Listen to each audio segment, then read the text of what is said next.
Fala comigo, galerinha! Energia, energia, energia! Vamos dar continuidade às nossas aulas sobre ligações químicas. E na aula de hoje, vamos falar sobre a fórmula eletrônica de Lewis.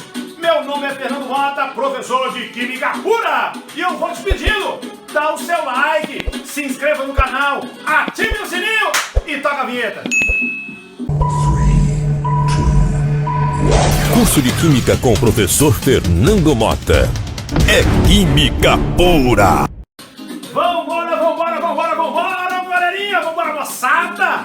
Mais uma aula aqui sobre ligação iônica e hoje eu vou falar sobre a fórmula eletrônica de Lewis. Vambora! Olha só.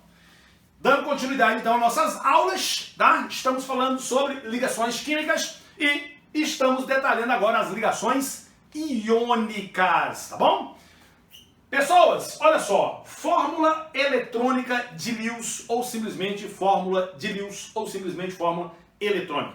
Nessa fórmula a gente vai demonstrar os elétrons na última camada. Só que tem um detalhe. Lembre que a gente vai ter aqui um cátion e um ânion, beleza? Ligação iônica é uma ligação que ocorre entre um cátion e um ânion. É a ligação que ocorre normalmente com um metal e um ametal. E eu vou chamar a atenção para vocês.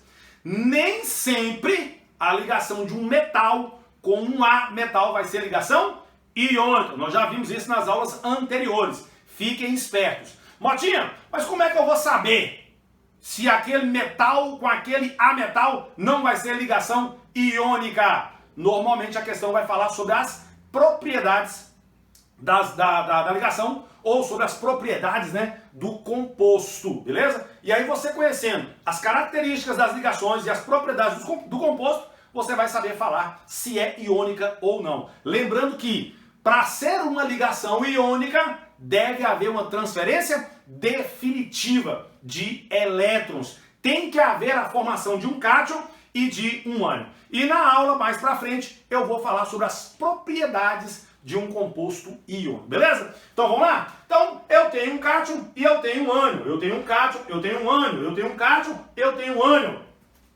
O metal vai ser o formador do cátion e o ametal vai ser o formador do ânion, beleza? Eu vou demonstrar os elétrons da última camada do ânion, perfeito? Então vamos lá? Então olha só. O que acontece com o sódio? O sódio é da família 1A. Ele vai perder um elétron. E se ele perde um elétron, ele vira o quê? Ele vira um cátion, não é verdade? Então eu vou vir aqui e vou fazer isso, ó. Tá lá. Na+. O cloro, galera. O cloro, ele é de que família? O cloro, ele é de que família? Ele é da família 7A. Se ele é da família 7A, quer dizer que ele tem 7 elétrons na última camada. Eu venho aqui e coloco, ó. 1, 2, 3, 4, 5, 6, 7. Só que tem um detalhe.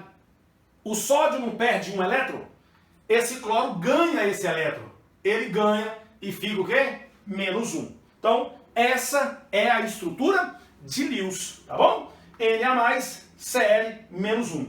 Às vezes eu posso colocar esse sinal de mais aqui dentro, ó. Tem problema nenhum não, beleza? Só esse menos que a gente não coloca aqui dentro, porque senão faz bagunça com a representação dos elétrons. Vamos embora aqui, ó.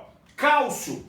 Cálcio é da família 2A. Ele vai perder 2 elétrons. E se ele perde 2 elétrons, ele fica com a carga 2+. Aí eu venho aqui e faço, ó. Ca 2+. Tá lá, ó. Ca 2+. O flúor. O flúor, ele é de que família? O flúor, ele é de que família? Ele é da família 7A. Tem 7 elétrons na última camada. Eu venho aqui e coloco 1, 2, 3, 4, 5, 6, 7. Só que ele recebe um elétron. Recebe um elétron, fica com 8. E ele fica o quê?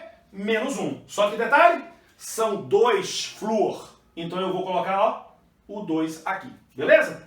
Então essa é a fórmula eletrônica de Lewis. Então tá aqui Ca 2+, e o flúor, você coloca os elétrons e aqui o menos. Você pode escrever isso desse jeito também, ó. Tá? Quer ver? Ca 2 mais 2 flúor 1 tchum tchum tchum tchum tchum tchum tchum tchum tchum tchum tchum tchum tchum tchum. Posso fazer assim também, viu? Não tem problema não. Ca2 mais e os 2 fluoreto aqui, ó, tá bom? Normalmente cai mais assim, ó, mas eu posso escrever desse jeito também. Vamos para mais um? Potássio. Potássio é da família 1A, perde um elétron e, portanto, fica como? K+. K+. Enxofre, galera. Enxofre é de que família? Família 6A. Tem 6 elétrons na última camada. 1, 2, 3, 4, 5, 6. Só que ele ganha 2 elétrons. Ganha 2. E fica o quê? 2 menos. 2 menos. Só que são quantos potássios? São 2 potássios. Então você vem aqui e escreve, ó, 2 potássios. Eu poderia escrever como? 2K, né? O 2 aqui na frente. Igualzinho eu fiz aqui, eu poderia ter feito. Perfeito? Então é muito simples a fórmula eletrônica de Lewis. Você vai demonstrar os elétrons na última camada do ânion. Ok. Agora vamos falar de uma coisa bem interessante aqui, ó. Olha só. Vamos embora pegar, deixa eu tomar uma aguinha aqui, ó. Olha que trem mais massa, olha que coisa mais massa. O sódio e o cloro, eles são do mesmo período, não é isso? O cloro e o sódio são do mesmo período, os dois são do terceiro período. Se eles são do terceiro período, quantas camadas ele tem? 3 camadas, tá aí, ó. 3 camadas, tem 3 camadas. Show de bola. O sódio, ele é da família 1A, não é isso? O sódio, ele é da família 1A. Como ele é da família 1A, ele vai perder um elétron. Ele vai perder esse elétron aqui, ó. E como que fica a configuração eletrônica dele agora? 1s2, 2s2, 2p6. Eu te pergunto, o que aconteceu com o raio do Na+, com relação ao raio do Na? O raio do Na+, é maior ou é menor que o raio do sódio? Menor. Nós já vimos isso lá em tabela periódica. Quando um átomo perde elétron, o seu raio diminui. O seu raio diminui. E o interessante aqui, que o sódio neutro, que tinha 3 camadas, agora passou até apenas 2. Seu raio, ó, diminuiu bastante. Vamos agora para o cloro. O cloro é da família 7A. Não é isso? Ele vai o quê? Ganhar um elétron. Ele vai ganhar um elétron. E como que fica a configuração dele agora? 1s2, 2s2, 2p6, 3s2, 3p6. Galerinha, o que acontece com o raio, tá? O que acontece com o raio do cloro quando ele ganha elétron? Se um átomo recebe elétron, seus elétrons se repelem e o raio aumenta. Então, o raio do cloreto é maior que o raio do cloro. Agora eu te pergunto, entre Na+ e Cl-, quem tem raio maior? Entre o Na+ e o Cl-, quem tem raio maior? O cloreto. O cloreto. Repare que ele tem 3 camadas, enquanto que o íon sódio só tem 2 camadas. Aí veja só, galera. Na ligação do Na+ com Cl-, eu não tenho a ligação com um Na+ e um Cl-. São vários Na+ e vários Cl- formando o que a gente chama de retículo cristalino, tá? Então o que a gente vai ver aqui é o que a gente chama de retículo cristalino. Dependendo de quem são os elementos, galera, você vai ter uma estrutura cristalina que pode ser cúbica, pode ser hexagonal, pode ter várias formas. Vai depender de quem são os elementos. O que normalmente cai em provas é o NaCl, que tem essa estrutura cúbica. E aí, cada vértice, galera, cada vértice, tá? Cada vértice, você vai ter um íon. Em cada vértice você vai ter um íon. Então, o Cl-, aqui nesse vértice, eu coloquei de vermelho o sódio. Então, bora apagar aqui. Vamos fazer bonitinho. Vamos fazer bonitinho aqui, ó. Ó, vamos fazer bonitinho, para ficar bonito, O sódio é o vermelhinho. Então, ó, então aqui eu tenho um íon sódio. Aqui eu vou ter um íon cloreto. Aqui, ó, eu vou ter um íon sódio. Repare que é sempre o quê? Um íon sódio, um íon cloreto. Um íon sódio, um íon cloreto. Então, em cada ponta, em cada vértice, eu vou ter um íon. Então, aqui é um cloreto, aqui vai ser um cloreto, aqui vai ser um cloreto, aqui um íon sódio, aqui um íon sódio e fechou. Beleza, olha lá. Então, em cada vértice, eu tenho um íon de carga oposta. Perfeito? E aí, turma, veja bem. Eu te pergunto, esse Na+ está atraindo este cloreto? Sim. Esse Na+ está atraindo este cloreto? Sim. E com a mesma intensidade, porque eles estão equidistantes. Agora, esse Na+ está atraindo este cloreto? Sim. Só que com uma força menor, porque eles estão mais distantes. Então fiquem espertos. Aqui eu tenho um tantão de forças atrativas e forças repulsivas. Lembrem-se de que carga positiva repele carga positiva.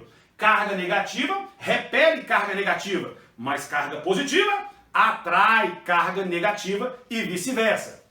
Eu poderia escrever essa estrutura da seguinte forma. Olha só. Eu poderia escrever essa estrutura da seguinte forma, ó. Quer ver? Bolão, bolão, bolão. Olha bem. Bolinha, bolinha.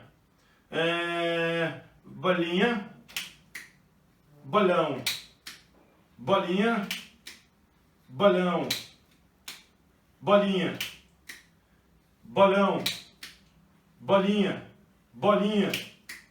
Bolão, bolão. Olha só. Eu poderia representar o retículo cristalino desse jeito. Lembrando que é o seguinte. O cloreto não tem um raio maior? Então o pretinho é o cloreto. Porque o raio dele é maior. E o sódio não é o raio menor? Então o vermelhinho aqui, ó, é o sódio, que tem raio menor. Então isso aqui é também uma representação do retículo cristalino. Eu te pergunto, esse íon positivo está atraindo esses íons negativos? Esses aqui que eu estou mostrando? Sim, e com a mesma intensidade, porque eles estão aqui distantes. Agora, esse íon positivo está atraindo esse íon negativo? Está, mas com a mesma intensidade? Não. Fiquem espertos quanto a isso, porque isso pode cair na prova, tanto no Enem quanto nos vestibulares. Detalhe também importante é o seguinte, você não tem um íon sódio ligado a um íon cloro. Isso, na verdade, é só a proporção entre as cargas. É uma proporção de um íon positivo para um íon negativo. Mas, na verdade, eu tenho o quê? Vários íons, tá? Vários íons formando uma estrutura cristalina. Inclusive, não é só um cubo que forma o sal de cozinha. São vários cubos. Aqui, galera, eu tenho um tantão de cubo. É cubo para tudo quanto é lado, tá? É cubo para tudo quanto é lado. Então eu vou ter, por exemplo, vai ter aqui, ó, olhando pro cubo aí, ó, eu tenho o cubo aqui na frente, aqui em cima, lá atrás, aqui do lado, aqui para baixo. Então é um emaranhado de cubos. Agora uma coisa interessante que vocês precisam saber é isso aqui, ó. Ao redor desse íon positivo, eu vou ter quantos íons negativos diretamente ligados a ele. Ao redor desse íon positivo, eu vou ter quantos íons negativos diretamente ligados a ele? Eu vou ter um cloreto aqui, 2 cloreto, 3 cloreto, perfeito? Só que o seguinte, não vai ter um cubo em cima? Então aqui para cima eu também vou ter um cloreto. Não vai ter um cubo aqui do lado? Então aqui também eu vou ter outro cloreto. Não vai ter um cubo lá atrás, um cubo atrás? Lá atrás eu também vou ter outro cloreto. Portanto, diretamente ao redor do íon sódio, eu tenho 6 cloretos. Assim também vai ser ao redor do cloreto. Ao redor desse cloreto, eu terei diretamente ao redor dele 6 íons sódio. 1 sódio, 2 sódio, 3 sódios. E aí você vai ter o quê? vai ter um cubo aqui do lado, tem outro sólido aqui, vai ter um cubo embaixo, outro aqui, vai ter um cubo na frente, ó. Então aqui também vou ter mais um. Esse número 6 é chamado de número de coordenação. De novo, esse número 6 aí é chamado de quê? Número de coordenação. O que é o número de coordenação, Matinha? É o número de íons que está diretamente ligado a um íon de carga oposta. E dependendo da estrutura, esse número de coordenação vai mudar. O que normalmente já caiu em provas? O cloreto de sódio, cujo número de coordenação é 6, beleza? Então, galera, som na caixa, é isso aí, tá? Fórmula eletrônica de Lewis, fiquem espertos e vamos para a nossa próxima aula. Um beijo no coração, energia, energia, energia, é química pura, tamo junto! Curso de Química com o professor Fernando Mota. O curso completo que te prepara para qualquer desafio.